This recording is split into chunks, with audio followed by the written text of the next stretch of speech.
됐죠? 환상 중에 여호와께서 아브라함에게 나타나셔요. 아브라함아 두려워하지 말라. 나는 내 방패요 너의 지극히 큰 상급이니라. 방패는 뭐죠? 전쟁할 때 방어 무기잖아요.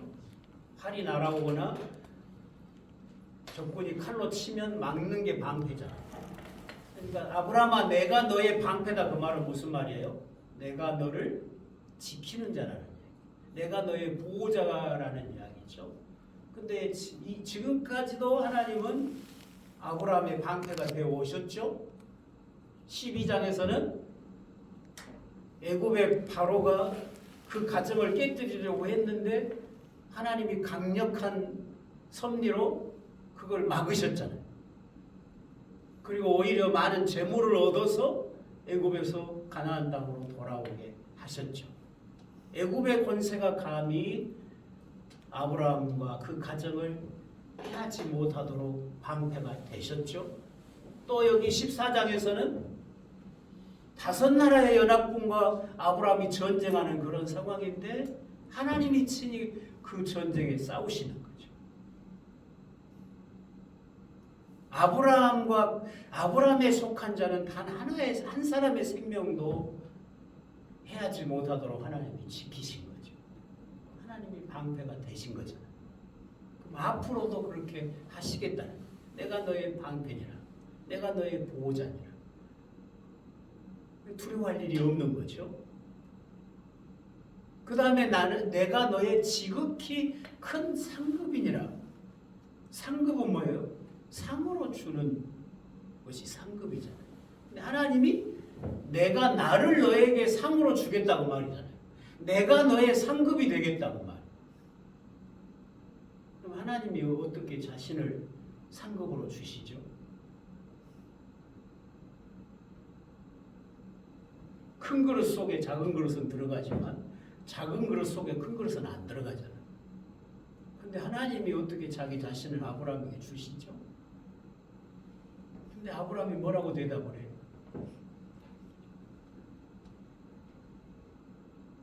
나는 자식이 없는데요. 그렇게 대답하죠. 아브라함아 내가 너의 지극히 상급이니라 그러니까 항송합니다. 감사합니다. 그래야 맞은데 나는 자식이 없는데요. 아브라함이 자식이 없으면 하나님이 아브라함의 상이 될 수 없다는 이야기잖아요. 무슨 이야기예요? 하나님이 아브라함을 가나안 땅에 인도하신 목적이 뭐라고요? 가나안 땅에 하나님의 나라, 멜기세덱의 나라를 세우는 거잖아요.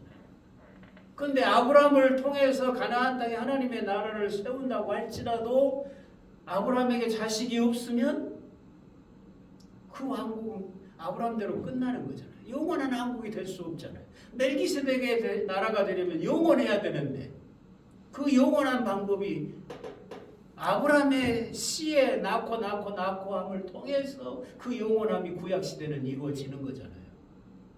그럼 자식이 있어야 되죠. 그러니까 내가 너의 지극히 큰 상급이니라 그 말은 무슨 말이냐면 내가 너의 하나님 되겠다는 이야기죠. 내가 너의 하나님이 되겠다. 그럼 나의 하나님이 되시려면 내가 자식이 없는데 어떻게 나 죽으면 어떻게 더 이상 하나님이 나의 하나님 되시겠습니까? 그런 이야기죠. 그러면서 아브라함이 뭐라 그래요? 내가 어려서부터 내 집에서 길러온 저 엘리에셀을 양자로 삼을까요? 이 엘리에셀을 나의 상속자로 삼을까요? 그렇게 묻죠. 그러니까 하나님이 뭐라 그래요? 아니다. 그 사람 아니다. 네 몸에서 날 씨, 네 몸에서 날 그 씨가 너의 후사가 되리라. 그리고는 아브라함을 데리고 밖으로 나가서 하늘에 가득한 별들을 보여주. 그럴 때 아브라함이 하나님을 믿었다. 아브라함이 뭘 믿었어요? 자기가 아들 낳을 것을 믿은 거죠. 로마서에 보면 4장이죠. 4장에 보면 아브라함은 자기 몸에 죽은 것 같음과 자기 아내의 죽은 것 같은 자기 아내의 몸에 죽은 것 같음에도 불구하고 바랄 수 없는 중에 바라고 믿었다. 그러니까 아브라함과 사라의 형편에서 자식을 바란다는 것은 말도 안 되는 이야기라. 바랄 수 없다. 예. 자식을 낳는 일에는 그 몸이 죽은 자와 똑같다. 불가능하다. 예. 다 늙은 데다가 사례는 불임 여인에다가 경수까지 끝나버렸으니 어떻게 그 몸에서 아들이 나오겠어? 바랄 수 없는 거예요. 그런데 바랄 수 없는 중에 바라고 믿었다. 없는 것도 있는 것 같이 부르시고 죽은 자도 살리시는 하나님으로 믿었다는 거예요. 그 믿음을 하나님이 의로 여기신 거죠. 그러니까 아브라함은 자기 몸에 하나님의 능력으로, 자기의 능력이 아니잖아요. 하나님의 생명의 능력으로 자기 몸에 이삭이 출생하고 그 이삭을 통해서 가나안의 하나님의 나라가 지속이 되고 하나님은 여전히 자기 하나님으로 함께 하실 것을 믿은 거죠. 그런 방법으로 하나님이 아브라함의 상급이 되신 거죠. 그러면 그것은 아브라함 때 이야기잖아요. 그럼 우리에게 있어서는 하나님이 오늘 우리의 방패가 돼요, 안 돼요? 방패가 되십니까, 안 되십니까? 우리의 보호자셔요, 아니에요? 보호자시죠. 그는 우리의 아버지시잖아요. 자기 아들의 죽음과 부활을 통해서, 자기 아들의 부활을 통해서 사망 권세까지도 이기신 하나님께서 우리를 사망의 권세에서도 지키시는 거죠. 어둠의 권세가 우리를 해하지 못하도록 하나님께서 우리의 방패가 되실 거예요. 아브라함은 죽어서 막벨라 굴에 묻혔고 죽음 이후의 건너편에 부활의 영광을 바라보지 못하잖아요. 예, 그런 계시가 없었어요, 하나님. 그런데 오늘 우리들은 죽음 앞에서 부활의 영광을 노래하잖아요. 죽음이 끝이 아님을 우리는 고백하잖아요. 죽음이 우리를 하나님의 사랑에서 끊어내지 못하잖아요. 바울이 로마서 8장에서 외치죠. 누가 우리를 하나님의 사랑에서 끊으리요? 환난이나 적신이나 위험이나 칼이랴. 그 어떤 권세도 그 어떤 피조물도 우리를 이해하시는 그리스도의 사랑에서 하나님의 사랑에서 끊을 수 없다고 노래하죠. 왜? 우리가 이미 부활의 생명을 누리고 있기 때문에 그런 거예요. 그러니까 하나님이 아브라함의 방패가 되시는 것보다 오늘 우리의 방패가 되심이 훨씬 더 확실하고 위대한 거잖아요. 그렇죠? 역사 안에서 이루어진 하나님의 더 큰 구원으로 인하여 우리는 더 안전한 보호 아래 있는 거죠. 네, 죽음도 우리를 하나님의 사랑에서 갈라내지를 못하잖아요. 그 다음에 하나님이 우리의 상급이 되시는 건 어때요? 하나님께서 아브라함에게 상급이 되시는 방법은 뭐였어요? 누구를 주는 거였어요? 약속의 씨, 가나안 땅을 이어갈 약속의 씨, 이삭을 주심으로 하나님이 내가 너의 상급이라고 확인시키고 있잖아요. 17장에 가보면 나는 전능한 하나님이라, 하나님이 아브라함에게 나는 전능한 하나님이라고 하시면서 그러면 그 전능을 어떻게 증명하시냐? 아브라함의 그 죽은 것 같은 몸에서, 죽은 것 같은 사라의 몸에서 이삭이 실제로 잉태되고 출생케 하심으로 전능을 나타내신 거죠. 하나님은 절대로 이론으로 설명 안 해요. 나는 전능하니까 믿어라.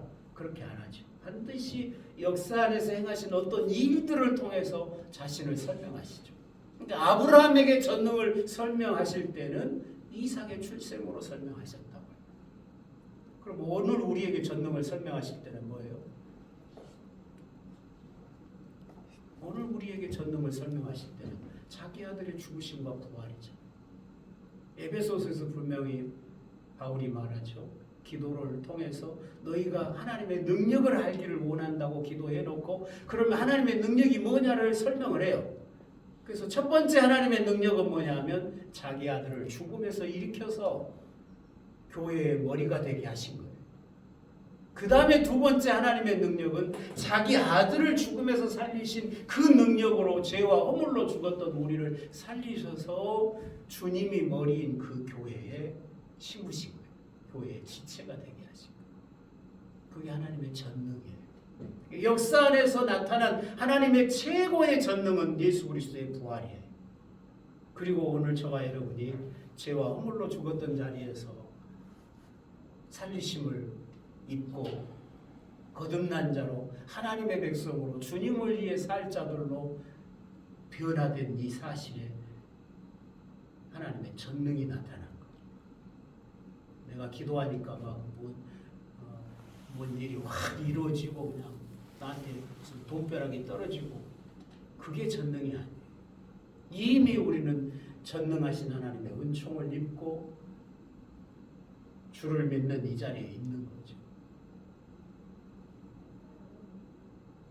하나님이 아브라함에게 상급이 되시는 방법은 그의 전능하심으로 다 죽은 몸에 이삭이 출생케 하심이 하나님이 아브라함의 하나님이 되시는 방법이었다.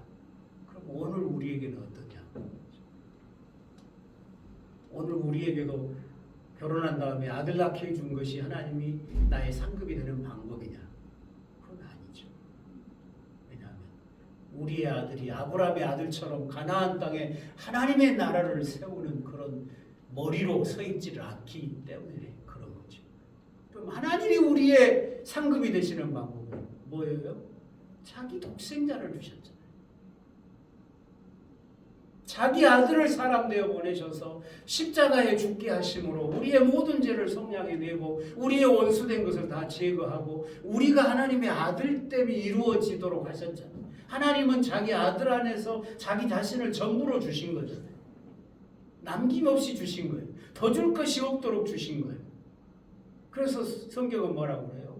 아들도 아끼지 아니하시니가 모든 것을 너희에게 은사로 주시지 않겠냐고 말씀하시죠. 하나님이 자기 아들을 주심으로 우리의 상급이 되신 거고 우리의 하나님이 되신 거고 우리의 영원한 하나님, 영원한 아버지가 되신 거죠. 그래서 아브라함이 받은 것보다 우리가 받은 것이 훨씬 더 위대하잖아요. 아브라함은 자기 몸에서 날 아들로 하나님이 자기의 상이 되심을 보았지만 우리는 하나님의 독생자, 창조주이신 분, 성자 하나님이신 분을 우리의 형상으로 죄인의 형상으로 보내시고 십자가에 우리를 대신하여 죽게 하셔서 우리를 구원하시고 하나님의 자녀가 되신 이 큰 구원을 이루셨잖아요. 우리는 이런 구속의 역사에서 하나님이 나의 하나님, 나의 상급이 되심을 보는 거죠. 하나님이 자기 자신을 아들 안에서 전부로 주신 거예요. 예수 그리스도는 자기 생명 전체를 우리에게 주신 거예요. 고난주간을 우리가 살고 있는데 주님이 십자가에 그렇게 6시간을 매달려 계셨잖아요. 주님을 십자가에 매달려 놓은 건 뭐예요? 세계의 못이 아니에요. 우리를 향하신 하나님의 사랑이죠. 우리 죄인들을 향하신 우리 주님의 그 뜨거운 사랑이, 죽음보다 더 강한 그 사랑이 충분히 십자가에서 내려와서 그 원수들을 당장 멸할 수 있는 능력을 가지셨음에도 그 모든 능력을 내려놓고 속죄제물로 그렇게 십자가에서 죽어가신 이유가 저와 여러분을 향한 사랑 때문이었던 거죠. 주님은 자기 자신을 우리에게 전부로 다 주신 거예요. 그런 주님을 향해서 우리가 나아갈 때도 항상 전부해야 되는 거죠. 마음을 다하고 뜻을 다하고 힘을 다하고 목숨을 다해서 주 너희 하나님을 사랑하라고 말씀하시잖아요. 네. 하나님이 우리의 전부가 되셨으니까 우리도 우리의 전부로 온 마음으로, 이 온이란 온이라는 말이 100이라는 뜻이에요. 숫자 100이라는 뜻이에요. 100% 해야 된다. 99% 갖고 안 되는 거죠. 주님 없으면 나 없잖아요. 예수 없으면 나는 없어요. 나라는 존재는 없어요. 예수님 때문에 내가 있잖아요. 예수님 때문에 우리가 이 자리에 있잖아요. 그러면 우리에게 있어서 예수님이 전부가 돼야죠. 하나님이 우리에게 전부를 주셨으니까 우리도 우리의 전부로 하나님을 섬겨야 맞죠. 근데 이 큰 구원이 구약시대는 아직 안 이루어졌잖아요. 그래서 10분의 1이에요. 그래서 장자예요. 그래서 레위인이고, 그래서 제사장이고, 그래서 대제사장이고, 대표가 나가는 거예요. 왜? 완전한 회복이 없었던 거죠. 근데 이제는 완전한 회복이 이루어졌어요. 교회에다가 내는 11조만 하나님 앞에 드리는 헌금이 아닌 거죠. 나머지 9도 주의 영광을 위하여, 주의 나라를 위해서 내가 왕같은 제사장의 삶을 살면서 주님의 영광을 봉사하는 삶으로 열 전체가 다 회복된 거죠. 교회에 가서 봉사하는 것만 주의 일 아닌 거죠. 내가 직장에서 그리스도인으로서 나를 보는 자가 그리스도를 볼 수 있도록 살아가면 그게 주의 일인 거고, 그게 예배의 삶인 거예요. 내가 내 자녀를 기르는 일에 교육비를 쓴다고 할지라도 내 자녀를 경건한 하나님의 자녀로 길러가는 것은 주의 일인 거예요. 거룩함이 있고 속됨이 있는 게 아니라고요. 이원론이 아니에요. 이제 우리의 모든 삶은 주께 속한 삶으로 회복된 거죠. 그래서 왕같은 제사장인 거죠. 하나님의 선하시고 기뻐하시고 온전하신 뜻을 분별하여 네 몸을 하나님 앞에 산 제사로 드리라고 로마서 12장에서 말씀하잖아요. 이제 우리는 성령 안에서 하나님의 선하시고 기뻐하시고 온전하신 뜻을 분별할 수 있게 됐다고요. 성령이 우리 안에서 가르치시잖아요. 그러니까 늘 깨어 기도하면서 내 뜻대로 내 생각에 좋을 대로 살려고 하지 아니하고 내 안에 와 계신 성령의 인도하심을 따라 살고자 한다면 우리는 충분히 그렇게 살 수 있는 거죠. 그렇게 구원되었어요. 그게 성령 충만인 거죠.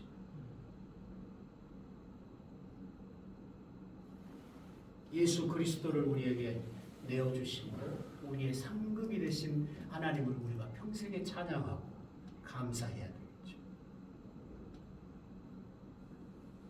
우리가 주님을 위해 헌신한다면, 주님을 위해 충성한다면 더 받으려고 하는 게 아니라 다 주셨으니까, 더 주실 것이 없도록 다 주셨으니까 감사함으로 기쁨으로 충성하고 헌신하면 내가 주님의 일을 하는 일에, 내가 주님의 동역자로 살아가는 일에 필요한 것이 있으면 하나님이 공급자가 되겠죠. 건강이 필요하면 건강 주실 거고, 물질이 필요하면 물질을 주실 거고, 좋은 동역자가 필요하면 내게 붙여주실 거고, 내가 주의 나라와 영광을 위해 살아가는 일에 필요한 모든 것은 하나님이 공급하실 거예요. 근데 우리는 그 공급에다만 신경을 쓰고 내가 어떻게 해서 그 주의 나라와 영광을 봉사할 것인가는 별로 관심이 없는 경우가 많잖아요. 이미 우리는 주의 것이 됐어요. 구원이라는 건 내가 주의 것이 되는 거라고 그랬어요. 내가 내 것으로 남아있으면 그건 온전한 구원이 아니잖아요. 하나님이 자기 아들의 피로 나를 사서 하나님의 소유된 자녀로 삼으셨어요. 그러면 우리는 날마다 주님을 왕으로 고백하고 사는 거죠. 그게 신앙생활이에요. 날마다 자기 수양을 해서 저 천당에 이르도록 그렇게 무슨 영성 훈련을 하는 게 신앙생활이 아니라 예수 그리스도를 날마다 나의 왕으로 고백하면서 내 모든 삶이 왕께 굴복하고 왕께 순종하고 왕께 기쁨이 되도록 사는 게 신앙생활이죠. 그럴 때 왕이신 주님이, 하늘과 땅의 모든 권세를 가지신 주님이, 참새 한 마리의 생명도 임으로 떨어지지 않게 하고 우리의 머리카락까지 세신 그 주님이 우리와 함께 하실 거예요. 우리를 지키실 겁니다. 우리의 방패가 되실 것입니다. 마지막까지 단 한 번 상급으로 끝나는 게 아니죠. 마지막까지 여전히 우리의 삶 속에서 주님은 우리의 상급이 되시고 우리의 필요를 그 영광 가운데 풍성한 대로 채우신다고 그랬죠. 그래서 우리로 주의 일을 이루어 가게 하실 것입니다. 그게 우리가 부름받은